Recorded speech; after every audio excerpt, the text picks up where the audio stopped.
All right, welcome to the second set of notes for this chapter. It is the subjunctive with doubt, disbelief, and denial. So just as we learned previously, using the subjunctive with expressions of emotion, will and influence, we also use it with, as I said, expressions of doubt, disbelief, and denial.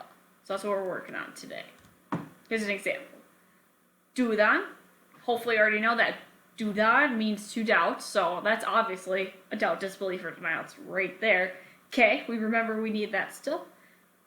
Su hijo les diga la verdad. Two different subjects, and we have a doubt, disbelief, or denial in the main clause. So yep, we are going to use the subjunctive later on in the sentence. Diga is the subjunctive form of decir. The subjunctive is always used in the subordinate clause. In case you didn't remember, subordinate clause is the second half, followed by the word que of the sentence. When there is a change of subjects, remember that's important. We still need two different subjects. If it's the same subject, we usually use the infinitive.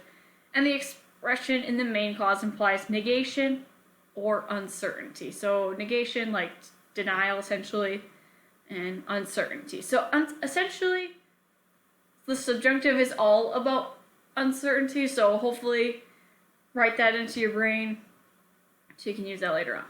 No creo que puedan ir muy lejos. I don't think they can go very far. So I doubt, essentially. No es posible que el guía continúe el recorrido sin ustedes. It's not possible. I don't really think so. Continúe is the subjunctive form of continuar. So here's a list of common expressions and verbs of doubt, disbelief, or denial. You will need to know these. Dar, negar, and all those phrases. No es verdad, es imposible, etc. Here's a few examples. El gobierno niega. Niega, hopefully you already know, means to deny. Que el agua esté contaminada. So we have a doubt, disbelief, or denial in the first part of the sentence. So, yep, esté is the subjunctive form of estar. Es probable que haya menos bosques. Same thing. Disbelief or denial in the first part. Haya is the subjunctive. Dudo que el gobierno resuelva el problema. I doubt. No es verdad. It's not true que mi hermano estudie ecología. The indicative, so what you learn in Spanish 1, is used in a subordinate clause when there is no doubt or certainty in the main clause. So this is where we're, up in the ante. We're not just telling you, oh, we use the subjunctive here, but we're also like comparing. Oh, is this certainty or is it not? So if it's doubt, disbelief, or denial, we're going to use the subjunctive. But on the contrary, basically the opposite, if it's certain, there's no doubt, no denying, etc., we're going to use the indicative. And here's a list of some of the expressions of certainty. So there is no doubt, not doubt. To believe, to be sure of, it's true, it's certain, etc. No negamos que hay demasiados carros en las carreteras. We don't deny that there are too many cars on the highways. So there's no denying it. That's why in the second part here we have I, which is the indicative form. No hay duda de que el Amazonas es uno de los ríos más largos. There is no doubt that the Amazon is one of the longest rivers. So we have es. That is the indicative form. You learn this word in Spanish 1. There's no doubt. So it's true. There's certainty about this. Same with these other examples. Es verdad que Colombia es un país bonito. So it's true. It's obvious. Es obvio que las ballenas están en peligro de extinción. It's obvious the whales are in danger. So there's no denying it. So if you look at doubt, disbelief, or denial and think this doesn't really fit, it's actually quite the opposite, it's certain, then you're going to use the indicative. So, in affirmative sentences, as in there's no no in it. The verb creer expresses belief or certainty. So if it's certain, what do we follow it with? Hopefully you said the indicative. Certainty. Indicative. So, creo que, I think, it is my belief that, etc. In negative sentences, so no creo, no crees, etc., when it usually kind of implies doubt. I don't think it's gonna snow, but I can't be sure. It's followed by the subjunctive. Here's two examples. Creo que debemos usar exclusivamente la energía solar. So we have that creo. There's no no in front, so it's an affirmative sentence up here if you look. There's no no, affirmative. So that one, I believe that. It is my belief that. So there's essentially no doubts. No creo, so that's a negative sentence. I don't think that, it kind of expresses doubt. I don't believe that there's life on Mars, but how can I know for sure?